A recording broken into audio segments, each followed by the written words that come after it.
क्या आप अभी नो फेप फॉलो कर रहे हो या आप इतने कमजोर हो कि उसे ट्राई भी नहीं करना चाहते? अगर आप में हिम्मत नहीं है कि आप अपने आप से खेलना छोड़ सके तो ये वीडियो आपके लिए नहीं है। आप ये बंद कर सकते हो।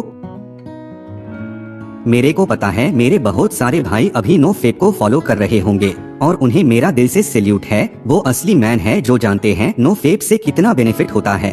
आप जितना अपने सीमेन को अपने अंदर बचा कर रखोगे उतना ज्यादा आप ग्लो करोगे और उतनी ही लड़कियां आपको नोटिस करेगी। आपके नो फेप के टाइम आपको कहीं ऐसे लोग मिलेंगे जो आपको कन्विंस करने की कोशिश करेंगे कि मास्टरबेट कर ले भाई, मजा आ जाएगा। इस चीज से कोई फर्क नहीं पड़ता, ये तो नेचुरल चीज है। तेरा स्ट्रेस कम हो जाएगा। बहुत सारी बातों से तुम्हें कन्विंस करेंगे क्योंकि वो जानते हैं ये उनकी लाइफ के लिए बहुत खराब है, लेकिन उनमें इतनी हिम्मत नहीं कि वो इसे छोड़ दे, इसीलिए वो आपको भी छोड़ने नहीं देंगे। इसीलिए ऐसे लोगों से प्लीज आप दूर रहे।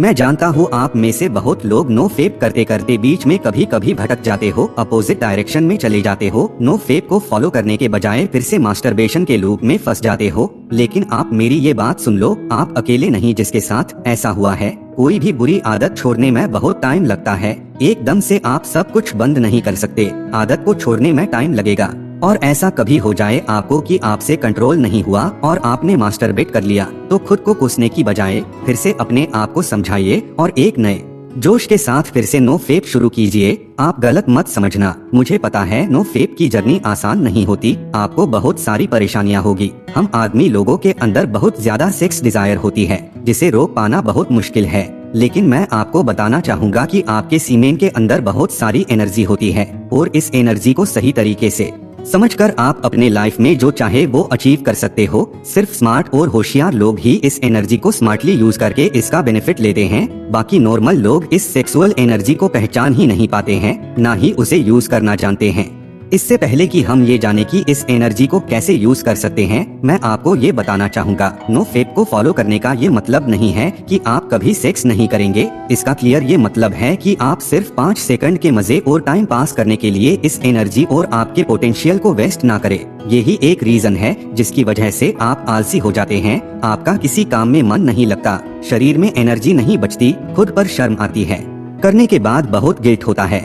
इसलिए आपको समझना होगा कि ये अच्छी हैबिट नहीं है। और जो लोग ये बोलते हैं कि ये हेल्थी है, पार्ट ऑफ लाइफ है, उनकी बात मत सुनिए, क्योंकि एक बार आप जब नो फेप फॉलो करोगे तब आपको मास्टरबेट के साइड इफेक्ट्स के बारे में पता चलेगा। तो अगर आप अभी नो फेप पर हो तो आपको कितने दिन हुए हैं मुझे कमेंट में जरूर बताएं। चलिए अब हम बात करते हैं कि आपके अंदर जो इंटेंस एनर्जी है उसे आप कैसे यूज कर सकते हो। ये तो आपको पता ही होगा कि हम लोगों के बीच में अभी कितना कंपटीशन है। हर आदमी दूसरों से बेहतर बनाना चाहता है। ऐसे में अगर आप अपनी एनर्जी को सिर्फ मास्टरबेट करके वेस्ट कर दोगे तो उनसे मुकाबला कैसे करोगे? एक बार इस बारे में सोच कर देखो। चलिए एक बार मान लेते हैं नो फेप वगैरह सब बकवास चीज है। अब आप अपने आप को ऐसी सिचुएशन में एस्यूम कीजिए जहां आपके सामने एक और आदमी है जो नो फेप फॉलो करता है और एक तरफ आप है जो मास्टरबेट करते हैं। तो सोचिए उस समय कौन किस पर भारी पड़ेगा। ऑफ कोर्स से सामने वाला आपसे और ज्यादा एनर्जेटिक, कॉन्फिडेंट और डिसिप्लिन होगा और आराम से आपको हरा देगा। इसलिए मैं आपसे रिक्वेस्ट कर रहा हूँ, आज ही ये फालतू काम छोड़िए और इस अल्टीमेट एनर्जी को सही जगह यूज कीजिए और इसकी पावर को महसूस कीजिए।